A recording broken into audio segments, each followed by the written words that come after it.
Ukraina menyatakan terbuka melakukan negosiasi dengan Rusia terkait konflik yang terjadi. Meski begitu, Ukraina menolak untuk berbicara dengan pemerintah Rusia apabila masih dipimpin oleh Vladimir Putin.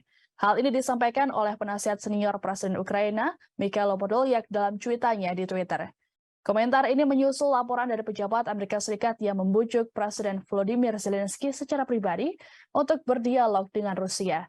Dorongan ini dilatar belakangi keprihatinan akan dampak perang seperti melonjaknya harga pangan. Di hari yang sama, juru bicara Kremlin Dmitry Peskov mengatakan Rusia terbuka untuk pembicaraan namun Ukraina yang menolak. Baik Ukraina maupun Amerika Serikat mengatakan Rusia belum menunjukkan keseriusan dalam negosiasi.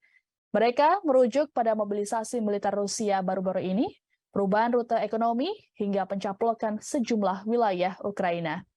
Belakangan muncul laporan bahwa Amerika Serikat dan NATO yakin pembicaraan damai bisa terjadi apabila Ukraina bisa mengambil alih Kherson dengan memenangkan pertempuran melawan pasukan Rusia. Di sisi lain, Rusia sedang berusaha mendapatkan kembali kemenangan di Ukraina setelah serangkaian kemunduran di wilayah Kharkiv dan Kherson.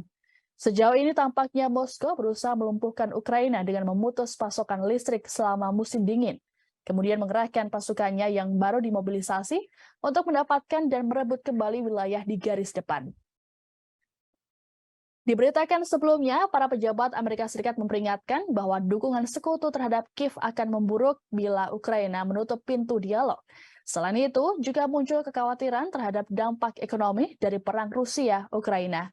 Dialog damai ini juga sempat ditawarkan oleh Rusia dalam pesan yang disampaikan oleh Presiden Guinea-Bissau, Umaro Mohtar Sisoko Embalo, dalam pertemuannya dengan Zelensky di Kiev. Menurut Embalo, Putin menekankan soal digelarnya dialog langsung antara Moskow dan Kiev. Embalo mengatakan Putin menilai dialog tersebut sangat penting untuk tindakan di masa depan.